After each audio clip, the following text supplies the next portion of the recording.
По переписи 1939 года в Сыктывкаре жило 25 тысяч человек. Где-то в середине 20-х, ну там чуть-чуть, может быть, больше, по переписи в городе жило всего 5 тысяч человек. То есть мы за там 10-15 лет маханули в 5 раз, увеличились. Почему? Дело в том, что город превратился в такую базу для освоения Коми-края, для колонизации, как писалось в документы, Северного края. И основным, безусловно, инструментом колонизации были заключенные, и поэтому здесь как бы через Сыктывкар проходила огромная масса заключенных. И потому что здесь шел речной путь, по которому они, собственно, поставлялись в республику, на Печору, и дальше расходились, собственно говоря, по всей республике. И город, наверное, почувствовал приближение войны где-то в конце 39-го, начале 40-го года. Что там произошло? Дело в том, что в конце 39-го, начале 40-го года сюда пошли эшелоны поляков. И можете себе представить, город в 25 тысяч человек, в котором было 5 школ, во время войны имел, кроме, значит, 5 этих школ, еще 2 чисто польских школы. Представляете, сколько сюда поляков пришло? То есть здесь был огромный поток, поляки расселялись по всему Коми-краю. Это было связано с началом Второй мировой войны 1939 годом, и сюда огромная масса высылалась поляков, и заключенных, и поселенцев. То есть вот это прибытие иностранцев, которые стали тоже заниматься колонизацией севера и через этот Сысольск, это был такой сигнал о том, что что-то приближается. Вот воспоминания одной из жителей Сыктывкара. Именно здесь стоял прямо столб с рупором.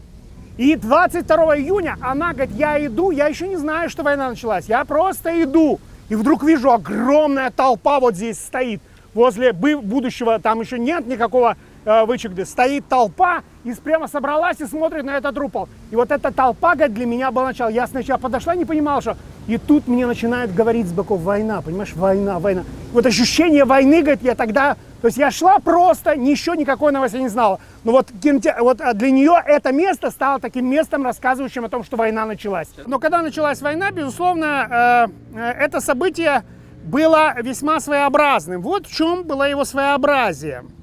Дело в том, что на 1939 год войну воспринимали как, безусловно, победную. И я вот недавно разбирал документы военного врача из Сыктывкара, письма его с фронта. Он, уже находясь на фронте, пишет о том, что, ребята, сейчас еще год и все, мы вернемся. Совсем немного осталось. То есть никто не думал, что война протянется на долгие 4 года. Никто не думал. Думали, что скоро, у нас много танков, у нас много самолетов, у нас сильнейшая армия в мире. Ребята, совсем немного. Мы остановим врага, а потом его выкинем просто со своей территории. Вот эта вот мобилизация военная очень многим воспринималась как вещь. Сейчас мы врежем им и вернемся. То есть это не было такой катастрофой, страшной катастрофой. Да, было ощущение, что погибнут, да, это война, это ужасно, это вполне возможно, да, вот на Финской погибли, вот в Испании погибли и тому подобное. Да, здесь вполне возможно, может не вернуться, но то, что скоро это все закончится, и не будет такой длинной, тяжелой, давящей ситуации, жуткого голода, значит, постоянного напряжения сил, этого вот это ощущение близкого не было. Было все-таки скоро, ребята, давайте сейчас мобилизуемся, рванем и врежем как следует. Прямо на этом месте стоял длинный такой барак, и сохранились фотографии, практически тянулся он до нынешнего Министерства образования. Огромный барак, который являлся, по сути, военкоматом, и на 22 июня именно он начал принимать всех призванных и добровольцев, которые шли сюда. Сюда действительно шли и по повесткам, и добровольно шли. Собиралось много людей. Ну вот, допустим, поймите такую простую вещь, что за время работы военкомата, во время войны у нас призвали где-то больше 10 тысяч человек.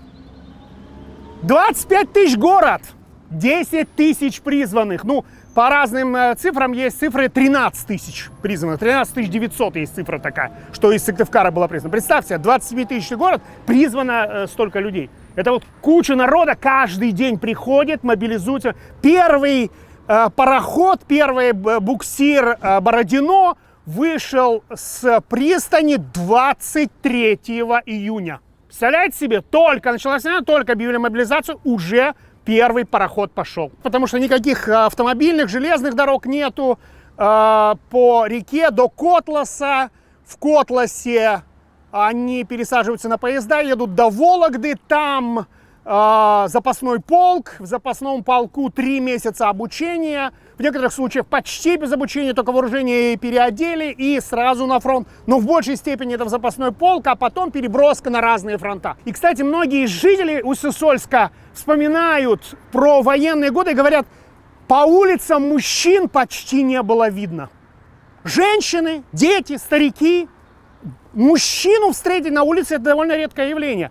То есть мобилизационный процесс выгреб практически весь Сыктывкар. Ну, понятно, откуда 13 тысяч. Это понятно, что не только город, это еще и ближайшие села, это все собиралось. Поэтому это огромное число удалось собрать и, собственно говоря, отправить на фронт. Ну и Михаил Борисович говорит о том, что в 46-м, 45-й, 46-й год у нас вернулось только 2100. Из 13 900 только 2100. Но пока этого нет. Пока идут того, чтобы собраться с силами и врезать как следует. И вернуться опять в Сыктывкар. Как же стал меняться город? И чтобы не уходить отсюда, еще надо рассказать. Дело в том, что город стал эвакуационным. Отсюда сюда приходить стали эвакуированы. Мы были местом для эвакуации из 2 регионов основных. Это Карелия и Ленинград. Почему эти здания очень связаны? Потому что сюда был переведен Карельский университет. Вот, сюда же был переведен Ленинградский университет. То есть сюда прибыли и Карельский, и Ленинградский университет. Понятно, что большая часть мужчин была призвана, поэтому студенты здесь концентрировались, значит, с Карелии и с университета. То есть это женщины в основном, то есть такой он такой женским стал. Вот, но сюда же перебазировалась Академия наук, отделение, Кольское отделение и Северное отделение из Карелии. Собственно говоря, и почему они заложили здесь Коми-научный центр. После войны он здесь, собственно, остался распоряжением. Здесь образовался Коми-научный центр, именно опираясь на это. Сюда была переведена библиотека. Еще очень интересная штука, сюда был эвакуирован Ленинградский зоопарк. Вот, и об этом я потом в самом конце расскажу про этот зоопарк, потому что это очень интересная штука с этой эвакуацией.